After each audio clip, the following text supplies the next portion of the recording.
Hello. അപ്പോൾ നമുക്കിന്ന് നല്ല കപ്പ ഇടിച്ചതും അതിന് കോമ്പിനേഷനായിട്ട് നല്ല വറുത്ത് വെച്ച് ചിക്കൻ കറിയും വയ്ക്കാവേ.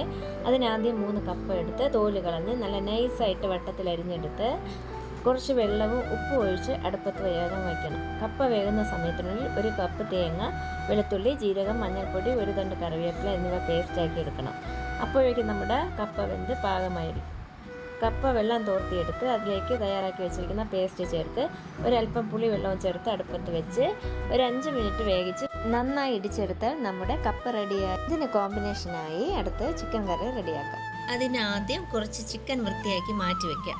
അതിനുശേഷം ഉരുളി അടുപ്പത്ത് വെച്ച് എണ്ണയിൽ കടുക് പൊട്ടിച്ച് വറ്റൽ മുളക്, അരിഞ്ഞു വെച്ച സവാള എന്നിവ ചേർത്ത് വഴറ്റണം. ഇതിലേക്ക് കുറച്ച് ഉപ്പും മഞ്ഞൾപ്പൊടിയും ചേർത്ത് അടച്ചു വെച്ച് വേവിക്കണം. പിന്നീട് ഇഞ്ചി, വെളുത്തുള്ളി, പച്ചമുളക് എന്നിവ ഒന്ന് ചതച്ചെടുത്ത് മാറ്റി വയ്ക്കണേ. അതിനുശേഷം പകുതി വെന്ത സവാളയിലേക്ക് കുറച്ച് ചെറിയ ഉള്ളി അരിഞ്ഞതും ചതച്ച് വെച്ച ഈ മിക്സും ചേർത്ത് നന്നായിട്ട് യോജിപ്പിച്ച് ഒന്നുകൂടി വേകാൻ അടച്ചു വയ്ക്കണം.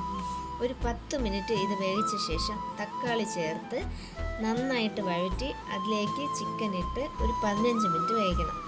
പിന്നീട് വറുത്ത മുളക് പൊടി, മല്ലിപ്പൊടി, ഗരം മസാല, കുറച്ച് ചിക്കൻ മസാല, അല്പം കുരുമുളക് പൊടി എന്നിവ ചേർത്ത് നന്നായിട്ട് ഇളക്കി 5 മിനിറ്റ് അടച്ചു വെച്ച് വേവിക്കണം.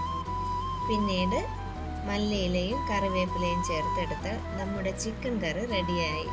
ഈ വീഡിയോ ഇഷ്ടപ്പെട്ടെങ്കിൽ ഒന്ന് ലൈക്ക് ചെയ്തേക്കണേ.